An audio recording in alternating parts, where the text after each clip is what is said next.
Hello, thanks for joining me today in this Craft with Heart card series.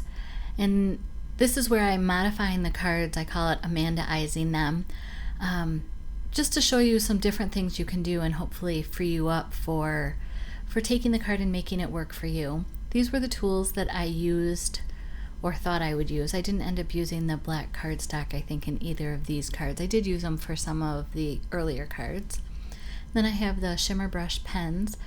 I might have grabbed the red one as well. So this is card number 9, and I had already punched out all the pieces, so I'm just gonna separate them between the two envelopes because I will save the second set and might step up the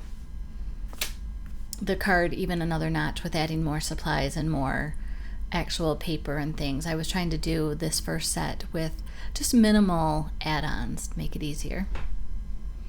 Get that out of my way.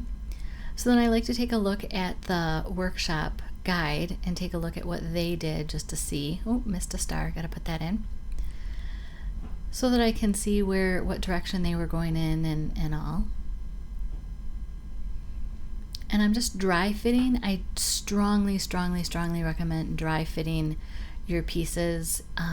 If you cut out a workshop, just dry fit them, because maybe what the creator designed doesn't meet your needs, or it doesn't match what the direction you need to go in with the card. So I knew I was going to add some more of the silver stars from the shaker stars. And now I'm just stamping the sentiment. I have sent out 6 birthday cards, belated birthday cards this month. And one of them is right here. I just sent this out in the mail 2 days ago. So now what I'm going to do is I want to give the balloons a little bit of dimension and not just pop dot them. So I take this, I call it a dry embossing tool, and just press it into a dense foam. A mouse pad would work. This happened to come in a set. It might have even been, I don't even know, I've had it for years, but it's a nice travel size, and I keep it in my tool bag. So now I'm going to go ahead and add the foam tape to the back of the balloons just to help support the dimension that I gained with the dry embossing. Also going to go ahead and pop dot the sentiment, because who doesn't like a pop dotted sentiment? And it just gives some balance to the card, I think, for height. So again, I'm just dry fitting these balloons just to see, okay, does the sentiment fit next to it? And it looks good, so I'm going to go ahead and adhere the balloons. It's funny in person, the dimension, you can see it a little bit, I think, on the yellow balloon, but adding that dimension with a dry embossing tool that's there on the right just really makes a big difference. I apologize for having my stamp set in the screen and reflecting the light. I thought that my camera was in a different position, and that tape actually marks where the camera is showing, or what I thought it was showing, so I didn't think that reflection was going to be showing on camera, and I apologize. My husband just built me a new stand, or a stand I should say. I was using a stack of crates and shelving things to get my camera at the right place. So I just added the paper stars that came with the kit, and now I'm gonna add some glue to put those silver stars on, and it just really gives it a nice interest and makes it fun and festive. So yes, I was going back to, my husband made me a frame because we had purchased some LED strip lights that we were going to use in a project, and we thought, oh, this will be great. I can light up my whole area better. And we're in the midst of a huge renovation on the house, and with COVID, it's been way delayed. It was supposed to be done and everything, and it's not. So he made me this just rough frame, but the lights aren't bright enough. So I have a new light system coming tomorrow that he ordered for me, and he said that he'll get it wired and hooked up, and then I have a new camera coming, so I don't have to use my tablet. And so now I'm just doing a shimmer splatter, and you can see I just took the shimmer brush, squeezed a little bit to make sure that the tip had some ink in it, and then just knocked it against my dry embossing tool, just because it has a rubber thing, and it works really well. has a rubber holder placed. Stamping the sentiment, and then I'm going to add more stars. And in this one, I really wanted to underline you. I kind of thought I was going to send this to one of my nephews, and his birthday was a while ago, so I thought it would be good to emphasize, it's time to celebrate you, even if your aunt and uncle are, several weeks behind getting a card to you. But better late than never, so they're all teenagers. They'll appreciate the bling that comes in or the cha-ching that comes in the envelope more than the card probably. So that card's done, and now I'm one of those people, I like to kind of tidy my workspace. You'll see, move things off to the side, get ready for the next card.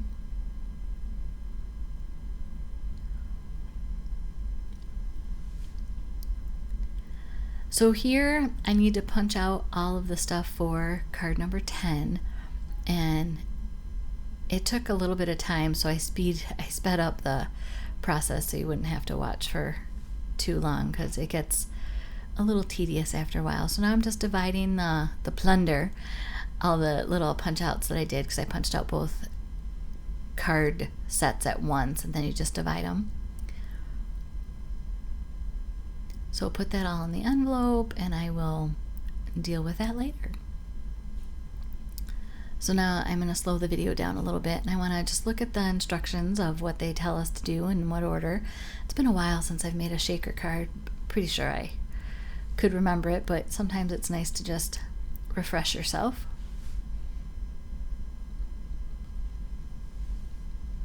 You can see this takes a little bit longer when it's not sped up. And now I'm taking my embroidery file or emery file, I should say, nail file, and just sanding off the little chads that are there because of the die punch paper. And I forgot to separate my sentiment, so I threw that in the other envelope. That's what you saw there. I'm seasoning my stamp. It's always good to do. Using the foam from the stamp that's included, again, just ensures that you get a better shot at a crisper, clearer image.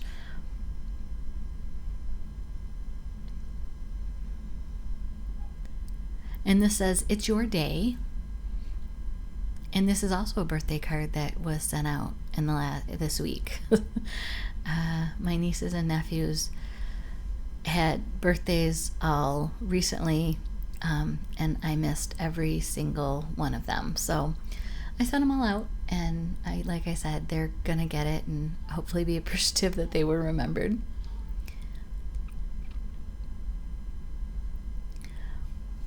Once you set this foam down for creating this kind of creates the well for your shaker card so that your pieces have a place to move.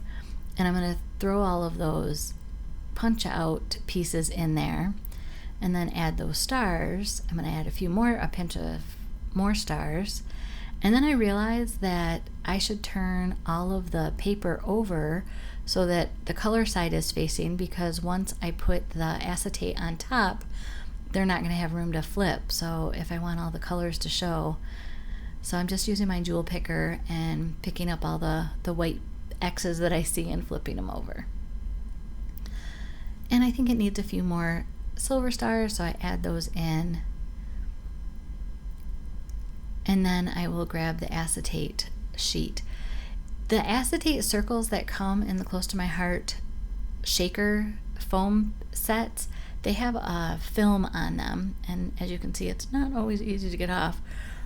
For me to find out which side is correct, if you scratch it with your nail, the side with the film will actually scratch, the other side won't. So then I know at least which side to try to get up. And I forgot to do it here, but I normally use my embossing buddy just to make sure there's not any static.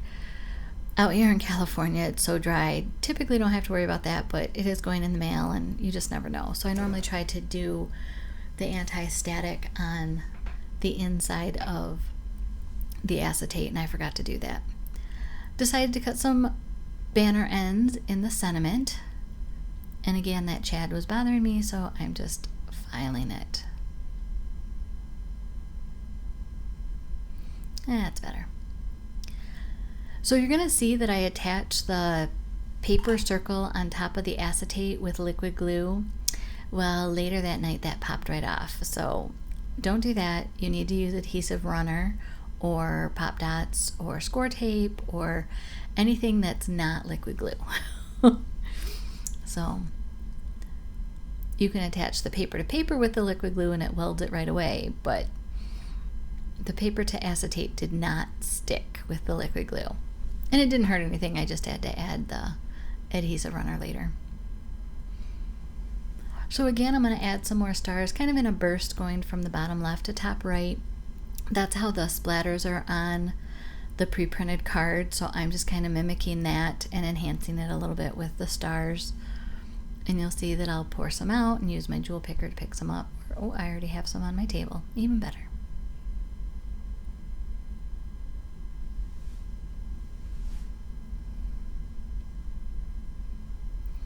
And I find that there's like a dull side and a shiny side, and it could just be me and the lighting I'm in. And once I get my new light system set up, I'll be laughing at myself for flipping them, but in the light that I'm in, it makes sense to flip them.